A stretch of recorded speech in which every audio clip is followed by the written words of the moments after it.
Light Pollution News, June 2025, Gucci Bag, Deep State. Wow, we have a great one for you today. Starting with, are you afraid of the dark? Well, you may be shocked by our panel's answers. Citizen Science looks at light's effects on butterflies. And East Riding of Yorkshire is testing the waters on some no-light roadways.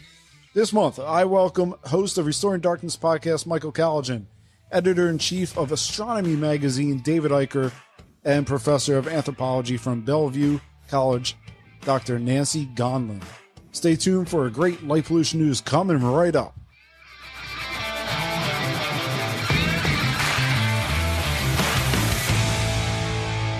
Welcome to Light Pollution News. I'm your host, Bill McGeaney, and each month we gather the news together and bring on three great guests to talk about it.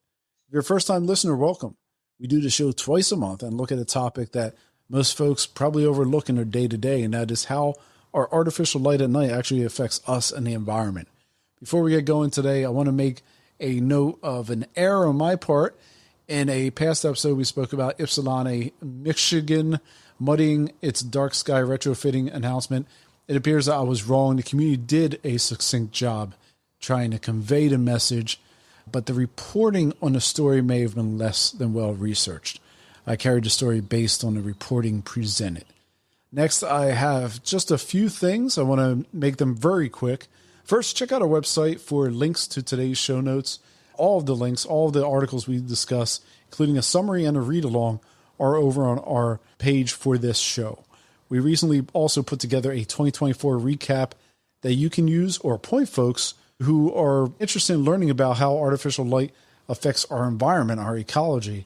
So that's a 2024 recap of all of the news that we had come through. So why not check that out over on our website? Next, we also have the many ways for you to reach out and ask questions, share comments. You can connect with us. You can find all of those via our show notes in whatever podcast player you're using right now. But to quickly summarize, you can text us via the show notes themselves, or you can find us on Instagram, LinkedIn, TikTok, Facebook, or you can email me, bill@lightpollutionnews.com. Finally, we have a sizable amount of cost and effort that go into bringing you this show twice a month. Some of that is covered by our gracious listeners, but we still have many gaps that we're looking to fill. This is the main reason we don't do video. We just don't have the capacity to stretch out and do it. Costs involve show production. That's largely me, including research and show builds. Engineering, that's our man, Caden, and our robust social media program, and that's my wife, Caitlin. If you like what we do, why not consider becoming a supporter? You can learn more about the benefits of being a supporter via today's show notes. Cost is very low, starts at $3 a month, which makes it one of the cheapest ways you can help us continue to expand awareness and communication around the topic of a sustainable night. If you're able to and you find the show valuable, why not support the show? For you, the listener who already supports Light Pollution News, thank you very much. Your assistance really does help us pay down our fixed costs, and it helps us be able to do what we do. This is a lot of work bringing it to you every month, but we're doing it because we believe that this news needs to get out there and that we should keep all of you at home up to date in the easiest way possible. So thank you once more. Let me welcome my guests for this show. I'm very excited about this lineup. First up, let me welcome to the show David Eicher. David, whom some of you may know from his work as editor-in-chief of one of my favorite magazines, Astronomy Magazine. David, you have authored an astounding 26 books on science and history. You currently sit on the boards of multiple organizations, including the Lowell Observatory. Again, I did not know. I knew you authored some books, not 26, and I didn't know you sat on the board of Lowell, which is pretty exciting stuff. Welcome to Light Pollution News, Dave. Well, thank you so much for having me. You know what they say, everyone needs a hobby, huh? Might as well do some writing. I was shocked too. You do some history writing too. I didn't know the history stuff.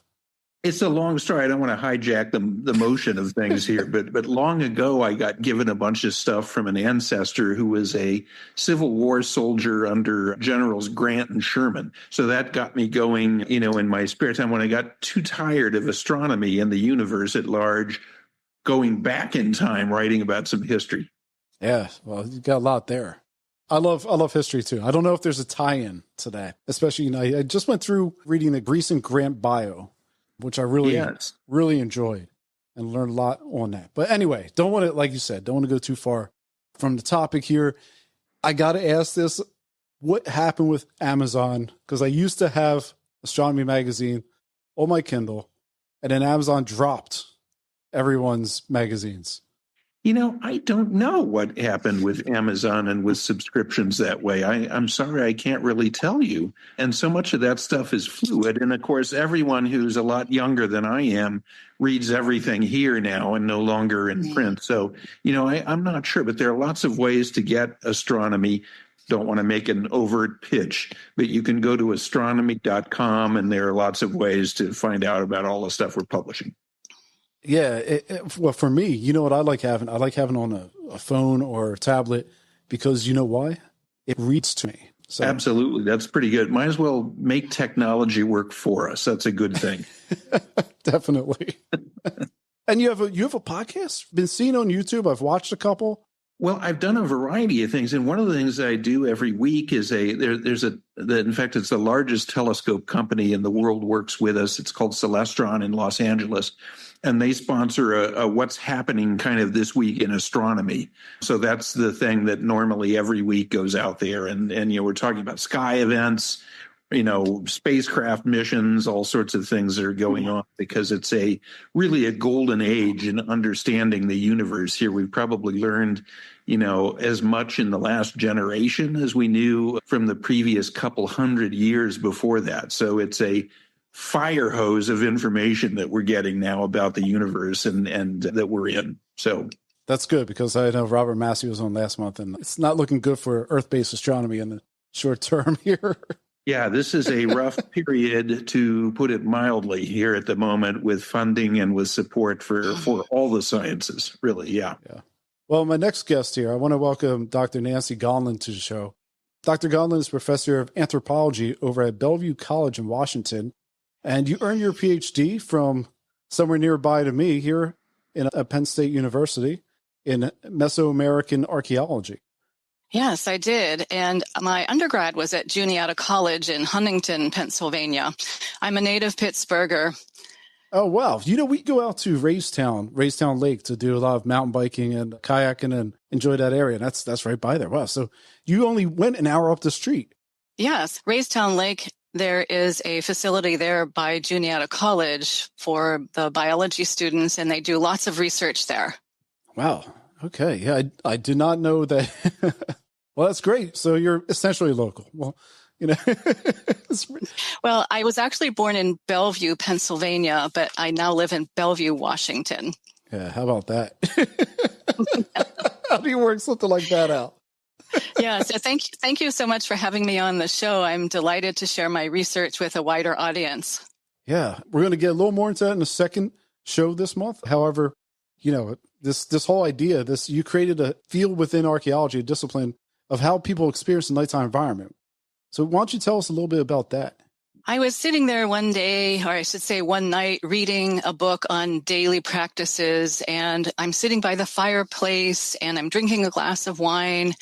And I thought, well, wait a minute. What about nightly practices? What is there about the night in times past?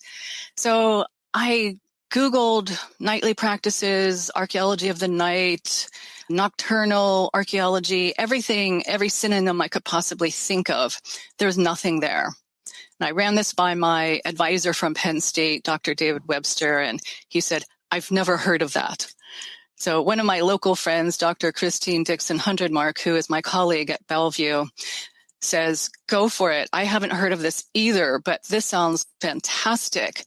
So if you think about your own nocturnal footprint, there are places in your house that you use more during the night than during the day. There are artifacts, as I call them, that you use during the night instead of the day. Maybe lighting. Lighting always comes as a ready example of things that people use during the night that they don't use during the day. So all of these kinds of things. And I gathered together a group of people, archaeologists, who had similar thoughts as I did, but hadn't formalized those into an archaeology of the night. And thus it was formed. So thank you for asking me about that.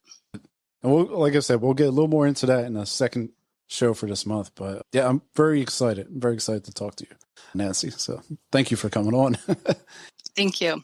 Lastly, I want to welcome fellow podcaster in this space, Michael Colligan. Michael, you also host the Get a Grip on Lighting podcast, Restoring Darkness podcast, and the Lighting Controls podcast. You have numerous lighting-related services that you provide out there in Ontario, where you're based. And I know we're recording this in the end of May, and tonight is the big night for you guys. The Maple Leafs are trying to make miracles happen against the Panthers tonight. But you have multiple businesses up there, your lighting distribution company, Atlas Lighting Sales, a lighting contracting company, Lighting Solutions, lamp recycling company, Waste Diversion, and the horticultural lighting contracting service, Ontario Scientific. Hey, Michael, welcome to the show. Yeah, thanks for having me, Bill. Yeah, that's a mouthful. Yeah. Well, I come at it from a different perspective. I'm quite honored to be joined by, such esteemed guests that you have here. But my perspective is from the front lines of the lighting industry when I look at this issue. So how is light pollution created? What are the barriers? Why do people continually sell light polluting equipment all the time? How do we get out of the trap? And so my experience in the lighting industry as a contractor and a distributor, and also someone that recycles lighting equipment, gives me a kind of a different perspective from the other people in this space. And hopefully that, we can work together to solve this environmental issue. What has been the response to other people within the space? 50% of the lighting industry treats me as persona non grata, not just for my work with Restoring Darkness, but also some of the work I do exposing, we call it the lighting industry deep state. But it's just basically a network of nonprofit companies that have found ways to get their hooks into the lighting industry and don't provide any value. And so there's that aspect of it. And the second part of it is the tie-up with the Soft Lights Foundation, Mark Baker, the association that I'm a member of, the National Association of Innovative Lighting Distributors, decided to partner with Mark, very controversial figure in the lighting industry. He advocates for a abandonment of LED as a light source. And so that is extremely toxic to the lighting industry, as you can imagine. But we're open to his perspective. We don't agree on all things, but I think oftentimes I find the people that are most accurately pointing at the problem, that's what they're good at. And they should avoid maybe specifying the solution. Like sometimes you listen to a political commentator and they're really good at pointing out the problem, but then they lose it when they start to tell you what we should do instead. Right? I think when it comes to light pollution, what I've discovered in over 150 Restoring Darkness podcasts, scientists from across the world, is that we don't really understand electric light, how it works, how it affects us, and that it's time for, the lighting industry to come out and recognize that electric light at night is a form of hazardous waste. Wasted electric light at night, that is. And that's going to be a long road, and it's going to shake a lot of people's trees and bushes, and so that's what I do. I consider myself a jester of the lighting industry in a way, someone that can speak to the kings, but, with a little bit of tongue in cheek in that. So that's what we do at Get a Grip on Lighting and these other shows. I don't host the Lighting Controls podcast. That is hosted by another team, but I'm the executive producer of that show. Okay. Gotcha. And we have Mark on here back in February, and he might be getting his wish now because with President Trump's plan to kind of stop pushing the LEDs as much, some communities might not be getting the assistance that they would have had to do a conversion. Yeah, the pushing of LEDs has largely been a catastrophe. It's loaded with like the black curtains being raised now on all the promises of super long life. It's really emerging that LED light does cause health consequences for people that other light sources don't. Not that everybody's susceptible to that, but I think Mark Baker has made a clear case that there is a certain number of our population that are disabled by LED light at night. And that, for the rest of us, maybe it's discomfort glare. But for some people, it's disabling. And I don't think that can be denied anymore. And again, this goes back to some of those nonprofits that I call the lighting industry deep state that took the lighting industry down a path of single metric rules all. So lumens per watt. And this lumens per watt metric has created a vast array of problems, which will take at least a decade, if not 2 or 3 decades to sort out. Yeah, we can talk on that probably for quite a bit. I talk about this all the time. And, a lot of people in the lighting industry don't like it, but too bad for them. I'm okay with that. Well, we appreciate you being on here, Mike. So thank you. Let me begin with a simple question, you guys. Are any of you guys willing to fess up to being afraid of the dark? Guess where I Absolutely. am now? Yeah. Everyone. And I'm in Wisconsin for many, many years, but now I've moved to Tucson, which I can talk a little bit about later. One of the two important cities in Arizona with a nice lighting ordinance. And I went out about a month ago into the yard, very early in the morning, still fairly dark, and saw a bobcat sleeping in my yard. So this has nothing to do with anything else at all. My yard is walled. Once I've seen a coyote in the yard. Going up, picking your head up and seeing a bobcat in your garden, that got my attention. So that's kind of resetting my caution for being out at night, but it has nothing to do with the usual dangers at night that people perceive that aren't there. I grew up with 5 older brothers, so they were always playing monsters at night. So there were real monsters in my house when I grew up. And like you, David, I live in an area, the foothills of the Cascades, where you don't want to check the mail at night. The mailbox is but a green belt, and there are paw prints sometimes of cougars, bobcats, coyotes, and then the usual deer and other creatures. So I don't go out at night here. I don't go for a walk. There are also bears roaming around. So far, no casualties as far as I know, but pumas or cougars, whatever you want to call them, mountain lions, are known to attack people. That does not happen very often, but I'm not willing to test the statistics. Michael, you too. Everyone here is afraid of the dark. I think that there's a sublimity. I think maybe the professor can check my English there, but the dark is sublime. Certainly, I grew up in the city. I grew up in the city of Toronto. And I think I'm afraid of the dark, and I'm afraid of people at nighttime sometimes. But I don't think electric light is necessarily the solution to crime or as a cause of crime, or the lack thereof is a cause of crime. There is a word of the day here. I don't know if you already know it, since many of you are so familiar with light, but the study of ancient lighting is called lichnology. And there is actually an international lichnological association that, quote, is a nonprofit association that is dedicated to the knowledge of pre-modern lighting devices. So you can go to lichnology.org and find out all about that. But it primarily focuses on classical archaeology, Rome and Greece. But getting back to light itself, light is apotropaic. We desire it because it wards off evil, or we think that it does. And it's also necessary for humans to see at night, but we have gone overboard in terms of how much light we need to see at night. We think it is limitless in terms of the light that we need. And Michael, I'm sure you're familiar with this, that there's so many places that are overlighted that do not need to be overlit, I should say. Mm-hmm. Yeah, I mean, and the default is for our legal system, for insurance companies, and for all these different institutions, is that if there's a crime there, well, there should be more light there. And that's a straw man argument. There's no evidence to support that. In fact, there's growing evidence that, I leave my house, I live in a country home now, a kilometer, or all you'd say like 2/3 of a mile back from the road in the middle of nowhere. I make sure my house has no light on it at night. And that generates safety as well. That's a different form of safety that humans have relied upon. I'm with an anthropologist, so I don't want to step out of line, but humans also use darkness as well for safety. Yes, they do. You know better than I in terms of modern perspective, though, of using darkness for safety. But if you can see something, so can a criminal. So more lighting does not necessarily equate to more safety. David, you were going to say something. Well, I was just going to say I was being tongue-in-cheek, really, with the bobcat story.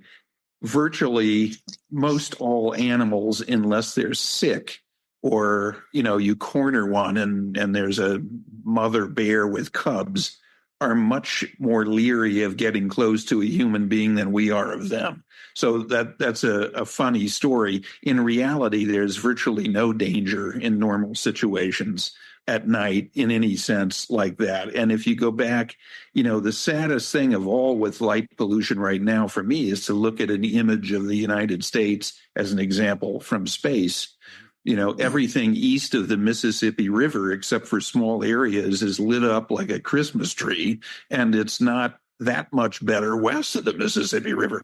So, as a starting point, I don't think that it makes a lot of sense from anyone's point of view, except possibly for profitability of electrical supplier companies, to attempt to light up the entire solar system.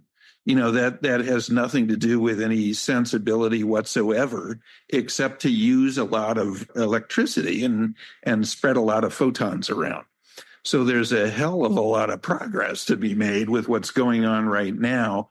If you go back essentially 2 centuries to the beginning of the Industrial Revolution, everyone knew the night sky, and it was important to them. And they, both seasonally for all sorts of reasons, with planting and with rituals and with all sorts of other things, it was crucially important to them. Now, a small majority of people are familiar with the sky.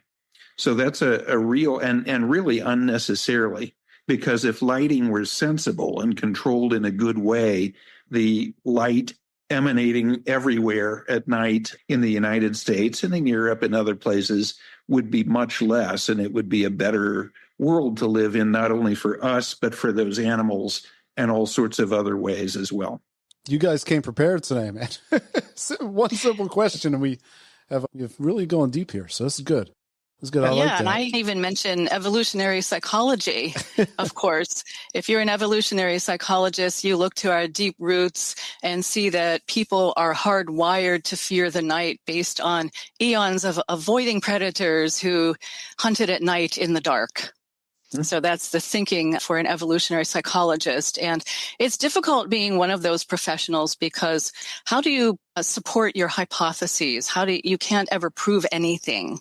So it's a difficult thought, but there it is from evolutionary psychology. And that's about all I know about it. What about this? So Outside Magazine, Blair Braverman actually explored this topic much like we are right now. And he proposed that maybe it's the realization that us as people aren't as superior or invulnerable to our environment as we tend to believe during the daytime. So maybe night actually allows us to recognize how much a part of this ecosystem we really are, sans the day-to-day niceties that kind of we pamper ourselves with. What do you guys think about that?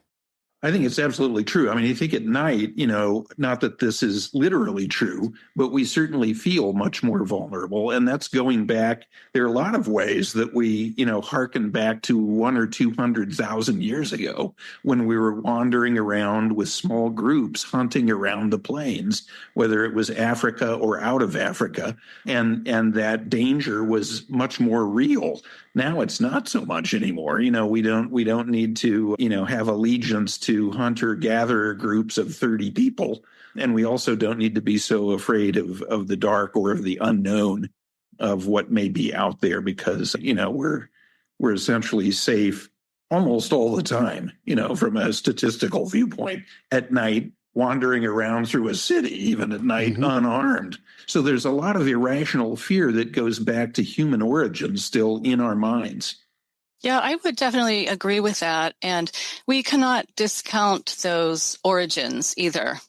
And the fear at night that people have. There certainly is a lot to evolutionary psychology, but as I said, I'm not an expert in that field. I just wanted to bring up that thought from that. I had Nadine Belbecki on episode 128 of Restoring Darkness, and she's from Lebanon. And it gave me a new perspective on the whole thing. And she said, when planes are flying over your country, bombing it and dropping bombs on top of you, what you want as soon as the bombing stops is to be able to turn on a light and see something.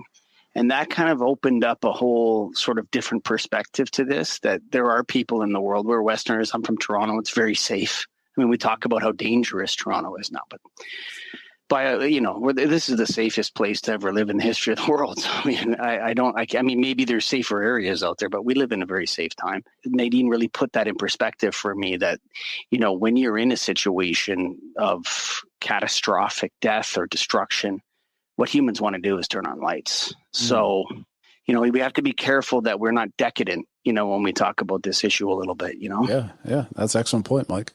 Yep. Well, I'm going to move us a little bit forward here. I want to get into ecology news. We'll get into some policy. So Light pollution, specifically in this case, we're going to talk about sky glow. It can drive cyanobacteria growth, adding more proof that artificial light changes aquatic ecosystems. For you at home who may find the idea of cyanobacteria a bit nebulous, cyanobacteria isn't all bad. Obviously, you'll find it in microbes in agriculture. That's usually where you hear in the news. However, once in waterways, artificial light may influence the growth of the algae to levels that are hazardous to all other living organisms. In this case, researchers at the Leibniz Institute of Freshwater Ecology and Inland Fisheries found that it takes a tiny amount of light to negatively charge waterways with an overabundance of cyanobacteria. And that's only 0.06 lux, which, as they cite it, is as faint as sky glow, or otherwise known as, say, light given off from a early quarter moon. That would increase the algae levels in that waterway by 32 times. It's already established that sunlight influences plume growth, and now very modest after-hours lighting may continue to spur growth. A few episodes back, we also mentioned the citizen science projects to chart nocturnal species. I don't know, you guys ever partake in any citizen science projects? Michael shaking his head no. I have not. I've been so busy doing other things. Yeah, they do have some time requirements. Yeah. Yeah, not up to this point, but I think it's something that I should investigate, especially to get my students involved. Yeah, well, a paper in the Royal Entomological Society, researchers took a look at the very popular citizen science program, iNaturalist. For you at home who may not be aware, iNaturalist is a pretty neat application. It utilizes machine learning algorithms to identify best guesses of what a particular plant, tree, or insect may be. In this study, researchers sought to identify how many species of butterflies fell victim to the flight-to-light behavior exhibited by so many insects through citizen science observations. Researchers found that diurnal species were no less susceptible to artificial light. In this case specifically, they counted 107 species of butterflies that fell victim to, typically, the pool of residential lighting. That's unshielded, usually porch-style lighting. And then we also have one from over in the Eastern Atlantic. And here's an interesting one. The archipelago of Cape Verde has undertaken an LED streetlight conversion. Gone are the orange glows of sodium vapor lighting. And now the country has installed new 40-watt LED streetlights this past winter. And wouldn't you know it, those unshielded, high-intensity bright lights are already having an effect. For one, people seem to be in favor of 24/7 bright as daytime lighting. Well, at least in the lone article I came across in the conversion, they enjoy the safety effect. On the other hand, there appears to be a major unintended consequence, one that sadly is kind of highly predictable and avoidable. According to Rare Bird Alert, hundreds of seabirds have died since the new LED lights went online. The lighting, hold your breath for this one, was not preceded by any environmental impact assessment. A recent survey identified over 150 dead birds, including the Boyd shearwater Cape Verde storm petrel, the white-faced storm petrel, and the Leach's storm petrel. The official cause of death appears to include animal impact with the lights themselves. I'm not sure how legit that is, but that's what they cite. So I want to point out that many folks have a tendency to kind of view this, like Michael, you say, this to kind of view this topic through a developed lens, but in developing world, they have similar issues that we have. There's good lighting and there's proper lighting. Yeah, I would say that nobody knows what to do. I would say that that's not the case. I would say the lighting industry does not have an answer for these problems. And because there's no return to HPS, so we got very lucky as whatever you want to call it, a species, if you want to say that. For whatever reason, high pressure sodium was 1800 Kelvin and low pressure sodium, which preceded it, was 1800 Kelvin, and incandescent was 2700 Kelvin, and halogen was 3000 Kelvin or 2800 Kelvin. So we got lucky. Those sources happened to be made and became our major source of outdoor lighting at night. If you ask people in 2001, 2010, 2018, even into now, what's better, the white light or if you ask a citizen on the street, what do you want, the white light or the orange light? They're all going to say they want the white light. But we have to remember, we don't go around looking up at lights. Only lighting dorks like me do that. Okay? I do. Walk around looking up at lights. Yes. I do that all the time. People that are interested in the topic. The second thing I would say is that the lighting industry does not distinguish or differentiate between different sources, except for the sun and the moon. So moonlight and sunlight are something different to the lighting industry and is treated differently. But the lighting industry treats incandescent halogen, HBS, fluorescent, metal halide, and of course, light emitting diodes the same, as if there's no difference between them. And I think Mark Baker at Soft Lights Foundation has shown that there's a massive difference between how humans perceive and accept LED light, at least how it's created now, and HBS and incandescent. So I would say that you can say there's proper lighting or not. I would say the lighting industry does not know what to do, and there's nobody in the world that knows how to properly deploy LED light to solve all these different problems that you're going to bring up over the course of your show. It's an open question. What about shielding? There's plenty of studies and plenty of research out there proving the benefits of shielding. Yeah, but we shielded HPS lights too. That's not an innovation. The problem with LED lights is not that they're not shielded, is that you can actually see the bright light source and it glares into your eyes. LED is the only unreflected light source we've ever created.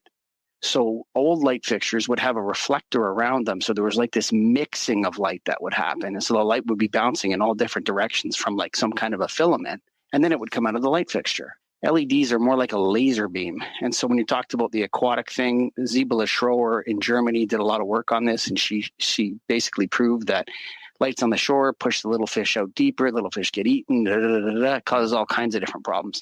But LEDs will penetrate far deeper into the ocean than HPS or metal halide induction, any of these other technologies could ever do, because they're reflected light sources. They're not directional light sources. So LEDs are far more damaging.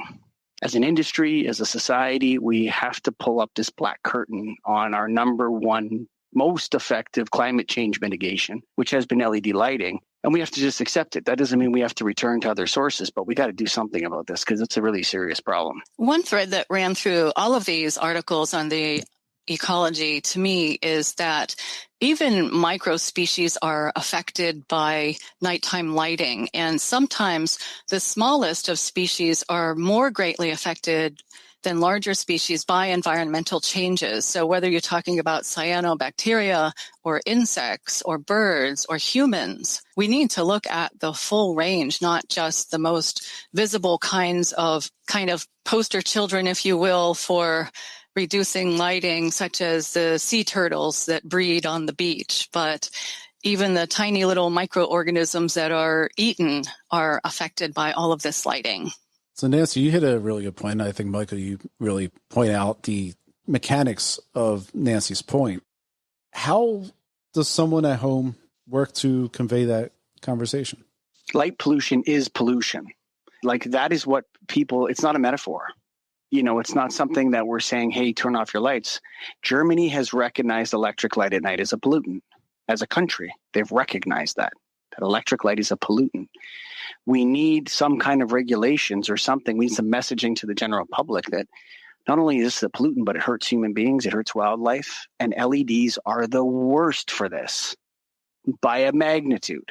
There's nothing like this.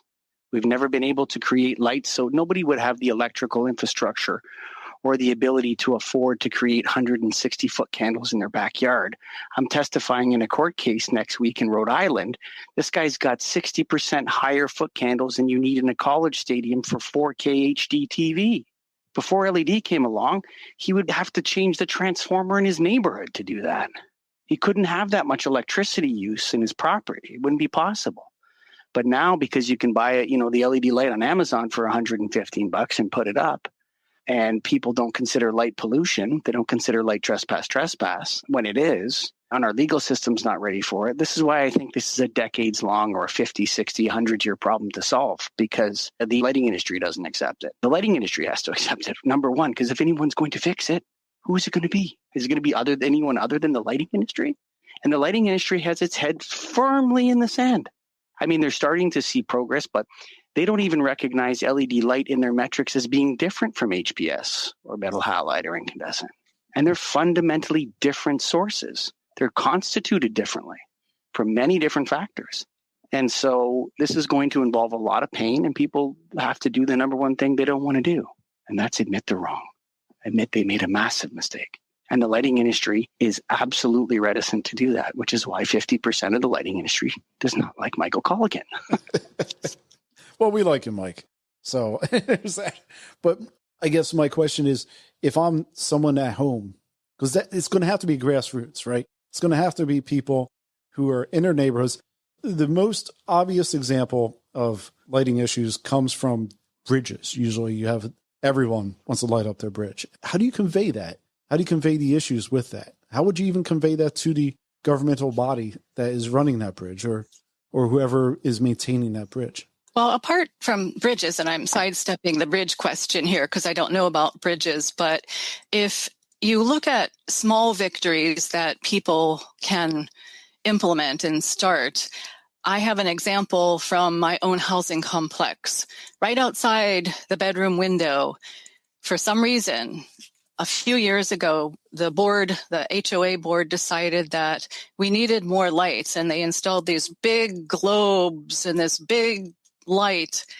And I complained to a board member about how this was not necessary, and that if you're going to have lights, that's fine if people want more lights, but they need to be shielded. So finally this year, the board is bringing out these shields for these obnoxious lights that shine into people's bedrooms.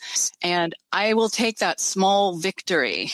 They're not changing the kind of light bulb, but at least they're shielding it so the light's not going out into the atmosphere, into the trees where the birds are, and into the bedroom where people sleep. That's a tiny little victory that you can have at home and in terms of a conversation with people in your household or your community. And as I said, I will take that very small victory. And then you go from there, Mike. I'll throw something in here on the table with that. So I think light pollution is going through a process. You got to remember when the Eiffel Tower is spectacularly beautiful. Okay. Like I've been on the Seine with my wife eating dinner, and you're going down it. It's absolutely gorgeous. So light pollution, is on a pathway. And I think it's somewhere between kind of annoying and conspicuous. And we have to get it to the point where it becomes disgusting, because we're disgusted by pollution. Who isn't disgusted by pollution when you find out that your city's been dumping raw sewage into the lake because they don't have the money to fix the plant or whatever it is? Like, these things are disgusting. So we have to move the thing forward, and little victories like, that Nancy had in her housing authority or HOA. Those are great things, and we need to encourage those things. But if you're an advocate or you're a person in this space, you have to first believe that light pollution is pollution, that it's a type of real pollution. And you say that to yourself. This is not a metaphor. And people have a very hard time with it. And then I would say, make sure your lights go off after 10 o'clock. That's another little thing you can do really easily. Turn off your outdoor lights. In many, many ways, we're in an unconstrained experiment now in the world, and we have been for a long time. And, there are all sorts of hazards that we're doing whatever we want or what industry wants to do. There are no laws to prevent a better course of action, more intelligent course of action, largely since the Industrial Revolution, putting more carbon dioxide into Earth's atmosphere and warming Earth's atmosphere. This happened on Venus several billion years ago. Venus is not a very nice place to try to breathe right now. This is essentially second-grade chemistry, yet the forces that want to, converting to sources of energy that would benefit the generations that may or may not come 10,000 generations from now, not just the current people and their paychecks. That's a difficult thing. So, how do you, again, I'll go back to Tucson and Flagstaff are two examples that have ordinances to control lighting in an intelligent way, because there's a lot of astronomy going on here in these two areas. So they have, of course, full cutoff fixtures. They have essentially this is what the International Dark Sky Association is recommending elsewhere as well. It's a long-time group that was pushed for intelligent light, and it was founded by Dave Crawford, who was an astronomer, to have full cutoff shielded fixtures, to have 3,500 K or ideally 3,000 K color temperature that would not interfere with astronomy. So things like the high pressure sodium are a disaster for trying to collect data and so on. let alone just spreading photons all over the nearby universe, to maximize the profit. So, how do you enact that, though? Nobody's going to do that voluntarily if they don't have to. It's going to cost a lot of money to convert over to doing the intelligent things, just as with the energy industries as well, with net result of global warming, of climate change. So it's I don't think anything's going to happen until the law requires it, which it has in a city of 548,000, Tucson, where we're sitting right now, and a city of 77,000, Flagstaff. They're sort of good examples, poster children of if that spreads elsewhere, how we could control lighting in a more intelligent way. But most people aren't interested in that or aware of it. David, you make a good point on having top level controls, right? Here in Philadelphia, we're often the poster child for the lights out movement. We are not a great poster child for lights out movement. We're just the one who became kind of known for the lights out movement. With all new buildings, they all look kind of like old school arcade games now because you have stuff going up the side of the building. Everything looks like some kind of dystopian hellscape in a sci-fi movie. Many of the buildings participate in lights out, which is only a 4-hour program. It goes from midnight to 4. And that's during certain months of the year. But many don't, and they don't because they want to keep the advertising going. It's not easy, but I do have some good stories here. So the good news, first up, there's a group down in Norfolk. You'll recall back in November of 2023, we covered a news clip where Norfolk got $3 million in federal aid to kickstart streetlight conversion that was estimated to cost $5 million. The streetlight conversion at the time was being administered by Dominion Energy, who still is administering it to this day. Well, it appears that not everyone was a fan of this implementation, shocker. Namely, they were utilizing 3,000 to 4,000 K color temperature fixtures. This group, the Citizens for Responsible Lighting, is a grassroots neighbor initiative pushing back against the harsh realities of light. It's about a dozen people advocating for 2,700 Kelvin neighborhood lighting and 2,200 Kelvin sensitive environmental lighting. Kind of common sense stuff there to us. But to convey that to politicians and law enforcement, it seems to be hiccups. Michael, on that law enforcement side, have you encountered anything where it's a good conversation that you can have regarding the color temperature? Because I know they're really concerned about that color temperature. Yeah, so there's all sorts of different issues that you become aware of when you convert massive amounts of streetlights to LED. And there's different there's some of them, how they impact humans, how they impact the environment. It's very complicated.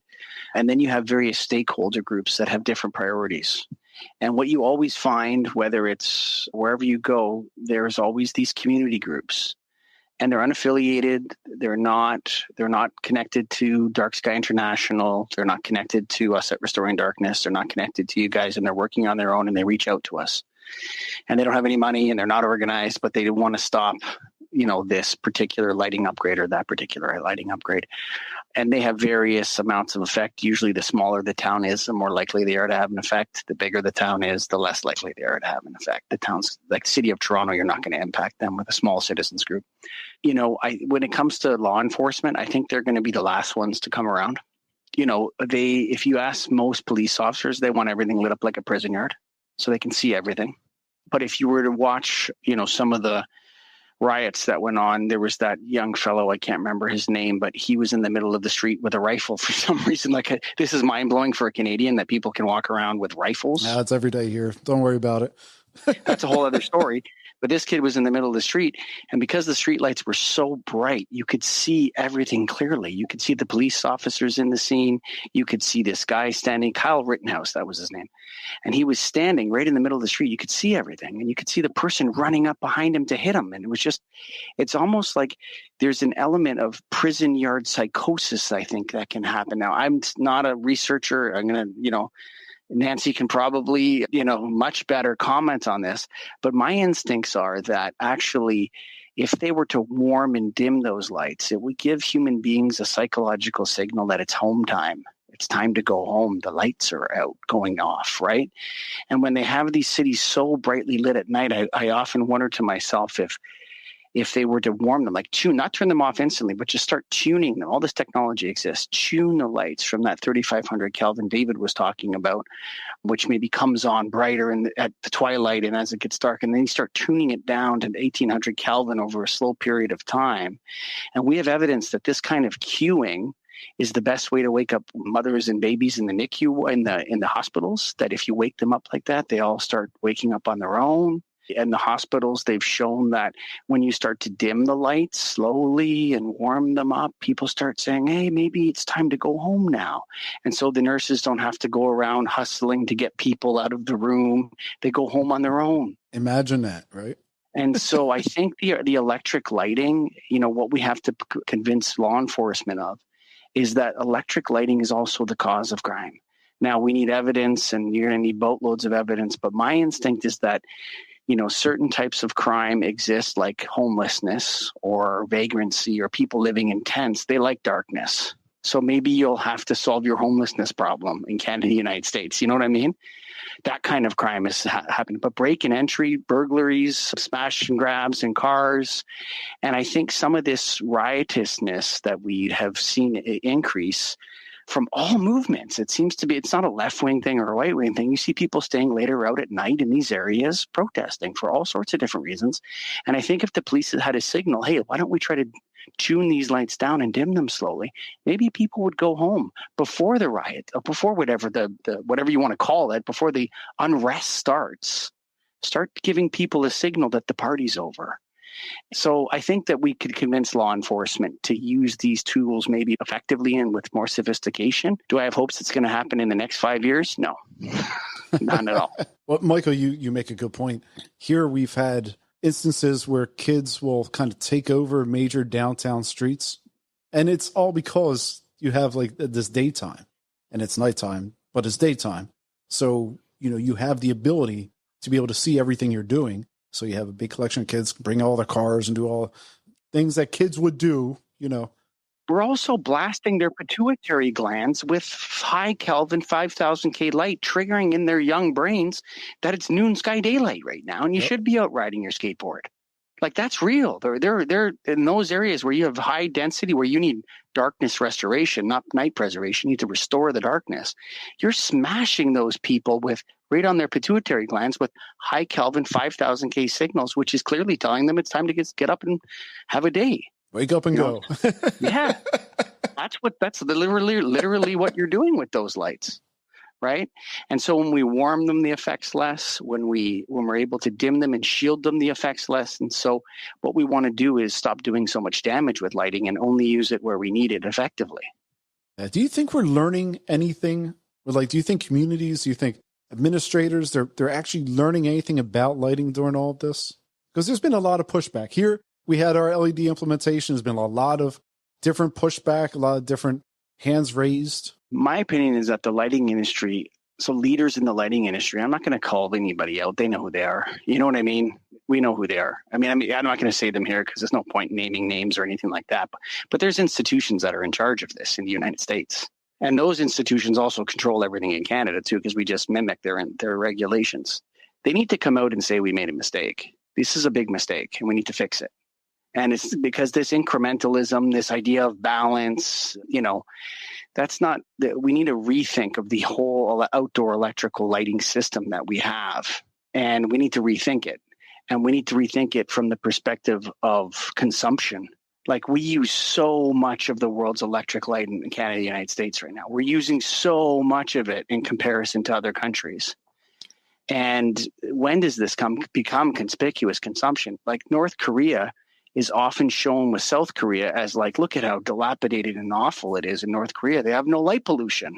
Like, when that turns around and we start having the Gucci suit becomes a dark country at night, I think that's when, when politicians need bragging rights, they need wins, right? So if it can become cool to restore night, to preserve darkness, to create dark skies for astronomers, when that can really get the momentum in the people, at the level of the grassroots, then I think we'll start to see change. But it's going to take a long time. And that's why I'm telling everybody we have to be patient and push and push. It's a movement right now. There's no one in charge of this. So this is a 100-year issue to solve. It's going to take a long time. You're not going to see the stars in San Francisco, David, anytime soon. I'm just going to break the news to you. I agree. It's going to take a very long time. Yeah. If I may get back to the point that Michael was making about lighting and its effect on humans, we have long used lighting to affect mood. Think of a romantic dinner and the lighting you would have for that versus taking your child to McDonald's or some other horrible place. Excuse my comment there, but yeah, so you don't want to eat in a factory. Anyway, so it makes sense that we can use lighting and extend that perception of it to create different kind of ambiance, whether you're talking about your own house, your own dinner time, or the neighborhood or city streets or whatever. And you do bring up one article, Bill, about the gas lights in England. Oh, yes. And how some of those are, 1,100 of them anyway are still there. And it has a very different ambiance, does it not, than modern street lighting? And that's what we expect from merry old England, isn't it? So it has a lot to do with tourism. Let's talk about that real fast. For over 200 years, right, parts of London have had this warm, some call it cozy glow of the gas lamp. So gas lamps, there used to be 55,000. Now it's only 1,100 remain. The people who really like it, like the warm glow, because it can't be replicated with your laser LEDs, right, Michael? The article, this actually came to us from CBS, and the article cites that, hey, it's better for nocturnal species. It has more of an architectural uniqueness and charm. Yeah, it's pretty stunning. Last month, we had a story that someone actually bought up all the old Brooklyn Bridge lights when they did the LED conversion. And the guy, he bought them up, sold to collectors, but he was reminiscing. He wanted to bring back the warm lights of the Brooklyn Bridge, and now saying about how much it looks like a surgical operation or some kind of mechanical space versus this architectural bridge, essentially. Going back to streetlights, I do have another good story here, and this is East Riding of Yorkshire. Sits east of Leeds and York, south of North York Moors over in England. Decided to switch off more than 600 streetlights with the explicit goal of trying to assess whether car headlights make lampposts redundant. And this is according to the UK Department of Transportation. 80% of road accidents occur during the daytime hours. The test will run for a year, tracking the behaviors of drivers, cyclists, and pedestrians by use of an AI-powered thermal imaging camera. It should also be noted that the council previously installed thousands of solar-powered road stud lights and previously upgraded the reflectivity of road lines and signage. The test will not involve any residential areas. There's a back and forth. Like UK is an interesting testing. It's kind of you have a lot of different schemes going on in the UK driven by energy usage and energy cost. And you'll see communities shut off the lights and people, they're not thrilled about that. And then you see communities dim the lights, and sometimes that's a positive for the community. Other times that's a negative. But here they're talking about kind of main corridors, kind of equivalent to highways that would just not have streetlights. That's interesting. I don't think that would never fly in the States, I think, though. No? I think it depends on which state. I think that when you're looking at Europe, roughly equivalent to America, they got their different bastions of experimentation. Germany's doing a lot, and Austria's doing a lot too. I think Germany's the leader in darkness restoration or night preservation studies and implementations. But I'm not sure that we need streetlights. On certain where we have, at least to the extent which we have them. As a person that sells lighting every day, I'm actually in my office right now. The counter is right over there where we sell lights. I would say I would wonder whether, rather than street lights, it's more of a bollard effect you're looking for. And so a bollard is like a 4-foot high pole. And what it does is it shoots light out and onto the ground in front of you, as opposed to shining down from you from above. And that's what headlights do. And so headlights shoot light onto the actual area in which you're driving.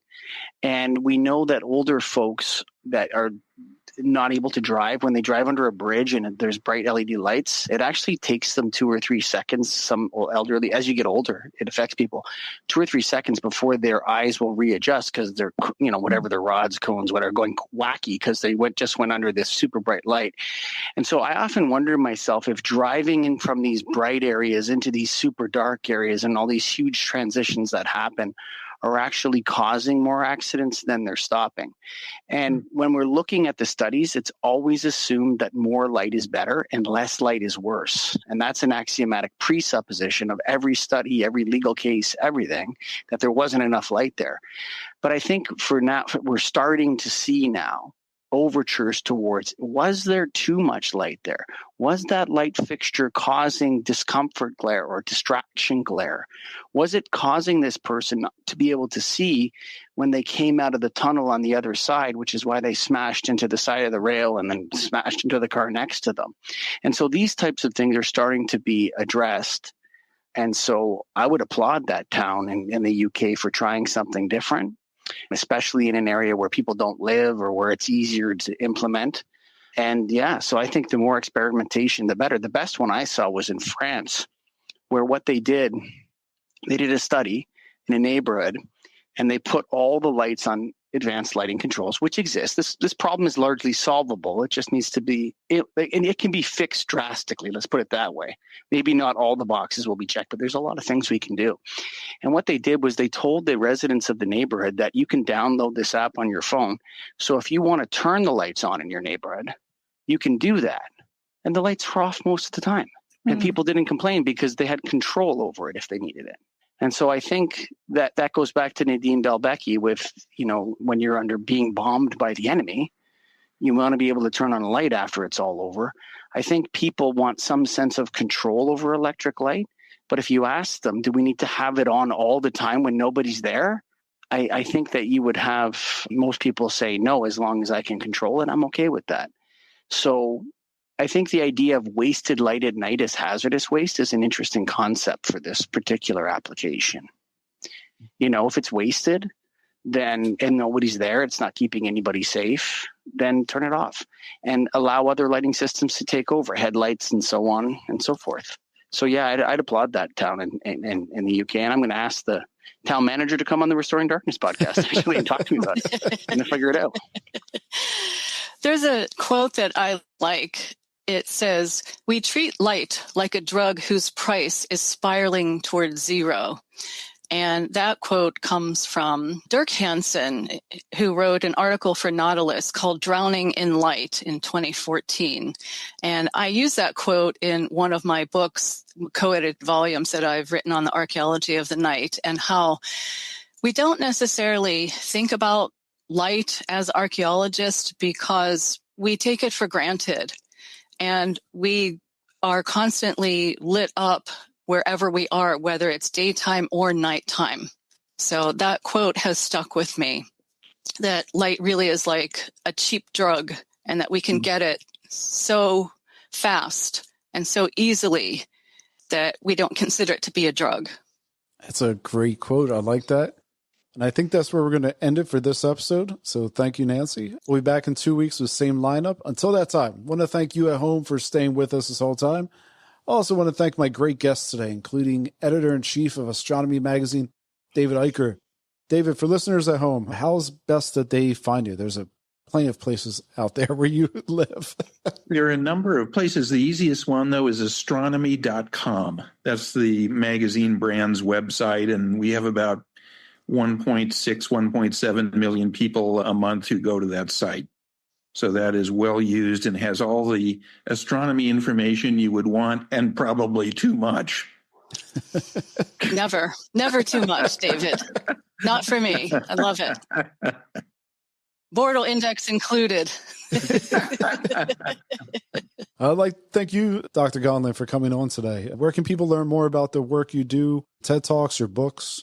I can be contacted with my college email. It's nan.gonlin@bellevuecollege.edu. So that is one place. I also have 3 co-edited volumes through the University Press of Colorado, and a lot of my media are listed there as well. Excellent. And lastly, thank you, Mr. Colligan, for joining us today. Michael, where can people best reach you? I think the best place for the people that are interested in this topic is to go to restoringdarkness.com, where we interview people in a similar format to this, a little shorter. It's a little bit shorter, as you know, Bill, from when you were on the show. And it's focused more from the perspective of the lighting industry. And so we're looking down at the light pollution rather than, say, dark sky, which does such a great job, preserving our celestial heritage, marking places off as dark sky preserves, working with astronomers and all that. We're more coming up from above it. And like the map, I think that David mentioned earlier, that we're looking down at the light pollution and saying, gosh, what can we do to fix it? That's restoringdarkness.com. And what are the problems associated with that light, and how can lighting practitioners get better and better and better in this field?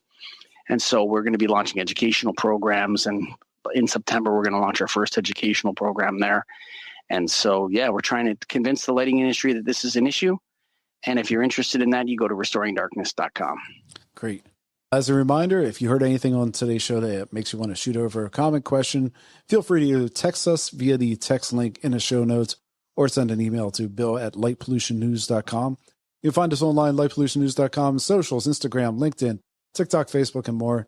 Light Pollution News is a listener-supported show, which means we take no outside advertising, solely rely on the support of you, the listener. If you like what we do, why not consider helping us this year as we continue our mission of keeping you, the listener, informed. Today's show was recorded on May 18th, 2025. I'm your host, Bill McGinney, thanking you for listening today. Remember to only shine the light where it's needed.